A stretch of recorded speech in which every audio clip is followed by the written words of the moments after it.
Shalom bien-aimés, shalom, shalom. En tout cas, c'est pour vous dire tout simplement comment nous sommes endormis, comment nous sommes peut-être distraits. Parce que cette vidéo que vous voyez, que les hommes de Dieu de la France se sont mis ensemble pour parler, pour ne pas dire dénoncer, pour parler d'un sujet très important. Parce que ce que nous oublions, les chrétiens ou le christianisme, c'est la religion la plus persécutée au monde. Mais sauf que nous n'avons pas accès aux médias, nous n'avons pas accès à quoi que ce soit. Le christianisme, c'est la religion qui est en train d'être étouffée, même là où normalement il devrait avoir sa place, son berceau, hein, entre guillemets l'Europe. Beaucoup de chrétiens sont persécutés de la Chine au Moyen-Orient, de partout dans le monde, exécutés, massacrés. Et nous savons qu'il y a un silence total. Mais les chrétiens sont aussi persécutés en Afrique. Dans des pays comme le Soudan, les chrétiens sont persécutés. En Somalie, les chrétiens sont persécutés. Pour ne pas citer que ces deux pays. Et même ici en Europe, on ne peut pas parler de la persécution, mais on sait qu'on n'a pas la liberté d'exercer notre foi comme on voudrait le faire. Nous ne sommes même pas considérés comme des églises, on est considérés comme des associations religieuses. Donc vous comprenez que l'Europe, il y a une frange européenne qui milite même pour enlever même ces quelques fragments du christianisme en Europe. Mais on voit que on ne parle que de la persécution d'autres religions, mais on ne parle pas souvent de chrétiens qui sont persécutés, de chrétiens qui sont massacrés, les chrétiens qui sont égorgés. Et ça, on n'en parle pas pratiquement.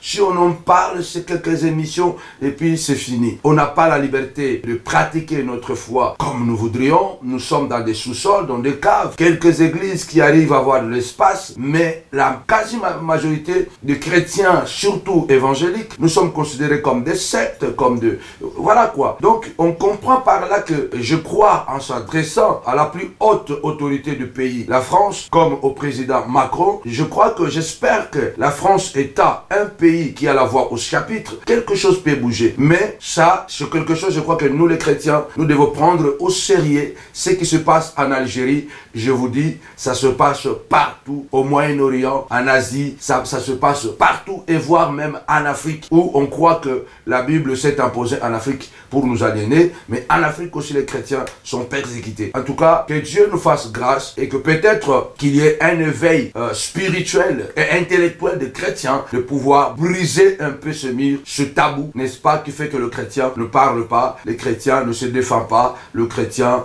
doit être un mouton. Que Dieu bénisse le chrétien, que Dieu bénisse les chrétiens persécutés du monde entier, mais que Dieu bénisse aussi, bien-aimé dans le Seigneur, je crois de tout mon cœur, l'humanité. Parce que Christ est venu pour l'humanité. Le message de Jésus, c'est un message d'amour, un message de grâce, un message de pardon, un message, un beau message. Et que Dieu bénisse toute l'humanité. Et que la grâce du Seigneur soit sur votre vie. Suivez cette vidéo de quelques minutes. Que Dieu vous bénisse.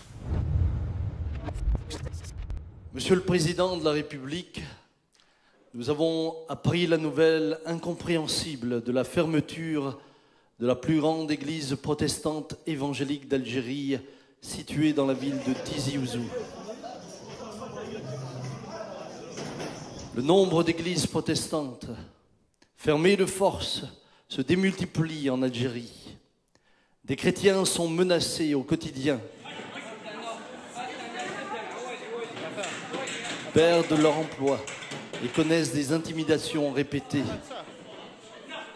En fermant la plus grande église d'Algérie, dont le pasteur est également le président de la fédération protestante, c'est clairement une attaque ouverte à la liberté de culte dans un pays qui pourtant l'inscrit dans sa constitution.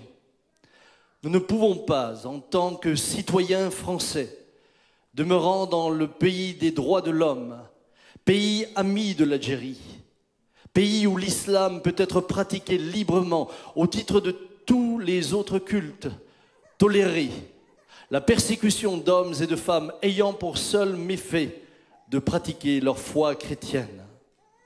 C'est pourquoi, Monsieur le Président, je me permets de vous informer et de vous alerter au sujet de ces attaques ouvertes contre la liberté de culte en Algérie et sollicite votre bienveillance pour intervenir auprès des autorités publiques de la République algérienne démocratique et populaire en faveur de la minorité chrétienne et notamment de sa branche protestante.